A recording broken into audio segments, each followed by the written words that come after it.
নমস্কার বন্ধুরা, বড়দের প্রণাম আর ছোটদের অনেক অনেক ভালোবাসা জানিয়ে আমি দীপা ব্যাঙ্গালোর থেকে তোমাদের সকলকে ওয়েলকাম জানাচ্ছি আমার চ্যানেলে। আশা করি তোমরা সবাই খুব ভালো আছো, সুস্থ আছো। আজ গণেশ পুজোর দ্বিতীয় দিন।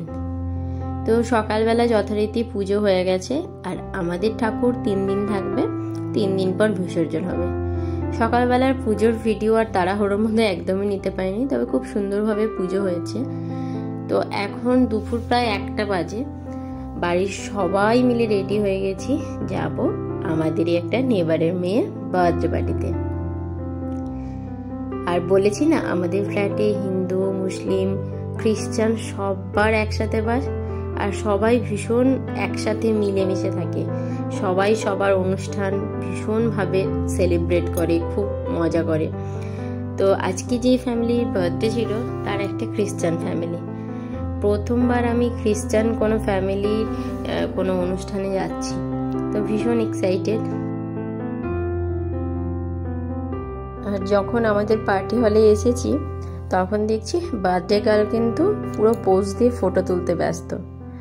আমাদের পার্টি হলটা যেহেতু আমাদের ফ্ল্যাটের একদমই অপোজিটে, তো দেখছিলাম বাচ্চাটার এত স্ট্রেংথ, প্রায় 10টা থেকে ওরা ফটোশ্যুট স্টার্ট করেছে, বিভিন্ন ড্রেস চেঞ্জ করে করে করে সব সময় কিন্তু একদম খুশি মনে, হাসি মুখে পোজ দিয়েই যাচ্ছে।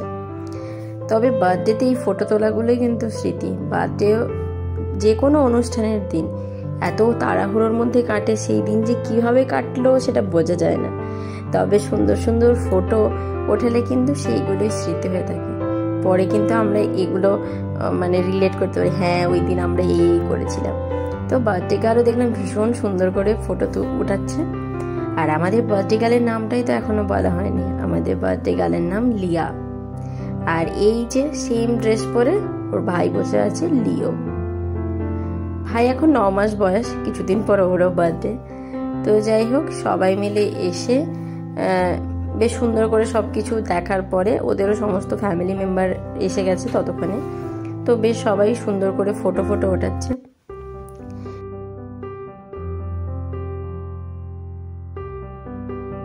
তো এখন টাইম কেক কাটার। তো সবাই মিলে সুন্দর করে ওকে উইশ করে কেক কাটাকাটি হয়েছে। আর বার্থডে গার্ল কিন্তু আমাদের ভীষণই, সবাইকে কেক খাওয়াচ্ছে, ফটো ওঠাচ্ছে। তো এখন আমার মেয়ে গেছে তাকে গিফট দিতে। তো আমরা ওকে একটা ড্রেস গিফট করেছি। যখন ওয়েস্ট বেঙ্গল গেছিলাম, এখানে তো বার্থডে পার্টি এরকম লেগেই থাকে। তো আমি সেই রকম, যেহেতু আর আমাদের ফ্ল্যাটের একটা প্লাস পয়েন্ট, যে সমস্ত বাচ্চারা আছে সবাই মোটামুটি সেম এজের। যেমন কিছু বাচ্চা একদম 2 বছরের ভিতরে, কিছু বাচ্চা 6 বছরের ভিতরে, আবার কিছু বাচ্চা ওই 8-10 বছরের ভিতরে। তো সেই রকম ওয়াইজ আমি কিছু আমার মেয়ের বয়সী যেগুলো সেরকম কিছু ড্রেস কিনে এনেছিলাম। তো সেখান থেকেই একটা সুন্দর গিফট করলাম ওকে। তো কেক কাটাকাটির পরে এখন টাইম আমাদের কেক খাওয়া।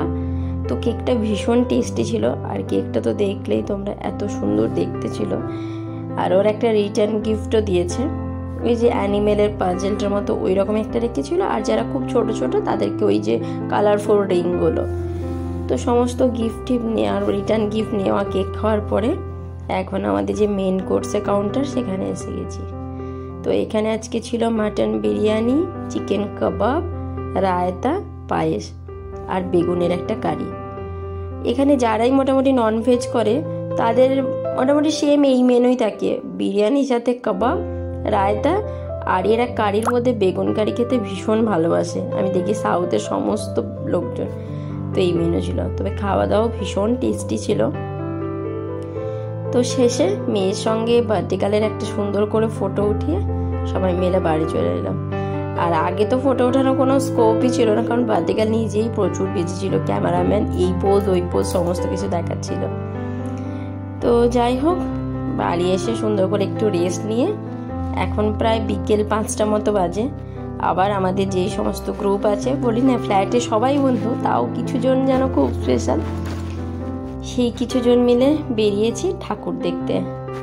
গণেশ পুজো তো একদিনে ঠাকুর নিয়ে এসে সেই দিনে বিসর্জন হয়ে যায়, কিছু কিছু ঠাকুর 3 দিনে, কিছু কিছু ঠাকুর আবার 7 দিনও থাকে। তো আজকে বেরিয়েছি, আর আজকে দেখছি একটা এরকম বিসর্জন বেরিয়েছে।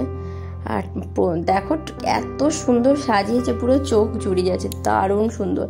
একটা গাড়ির ওপরই মানে পুরোটা সাজিয়েছে ফ্লাওয়ার দিয়ে, সব কিছু দিয়ে, ভীষণ সুন্দর লাগছে। আর পটকাও সেরকম ফাটছে, বিসর্জনে যাচ্ছে যেহেতু। আর ওই ঠাকুরটা দেখার পরই আরেকটা ঠাকুর আমরা দেখতে এসেছি, সেখানে দেখো সব কিছু ঠিক আছে, শুধু প্যান্ডেলের প্রতিমাটা নেই বলে প্যান্ডেলটা কেমন যেন ফাঁকা ফাঁকা লাগছে। এটাই হয় না, মানে বাড়ি যতই সুন্দর থাকো, বাড়ির যদি একটা গোছানো লোক না থাকে, বাড়ি যেমন ফাঁকা ফাঁকা লাগে, বাড়ির বউ না থাকলে। মণ্ডপও তাই, মণ্ডপ সুন্দর সাজানো আছে, বাট ঠাকুর নেই বলে কিন্তু পুরো মণ্ডপটাই পুরো ফাঁকা ফাঁকা লাগছে। আর এই যে এখানে সুন্দর করে কার্পেট পেতে, এটা ভীষণ বড় পুজো হয়েছিল কালকে, কিন্তু গণেশ পুজোর দিন মানে যেদিন পুজো হয়েছে সেদিন এত বিজি ছিলাম যে এখানে আর আসা হয়নি, তো প্যান্ডেলটাই দেখলাম আর কি। তো এই সমস্ত দুটো ঠাকুর দেখে আমরা এখন ফেরতে এসে গেছি, যেহেতু আমাদের টাইম ছিল ফ্লাইটে 6:15 পুজো, তো সেখানে পুজো দেখতে। তো এই যে সুন্দর করে আজকে সন্ধ্যাবেলাতেও আরতি হচ্ছে। তো বাঙালিদের থেকে এখানকার পুজোর, বিহারিদের পুজোটাও কিছুটা সেম থাকে, বাট কর্ণাটকের যা এখানে থাকে সাউথ ইন্ডিয়ান, এদের পুজোটা সম্পূর্ণই আলাদা।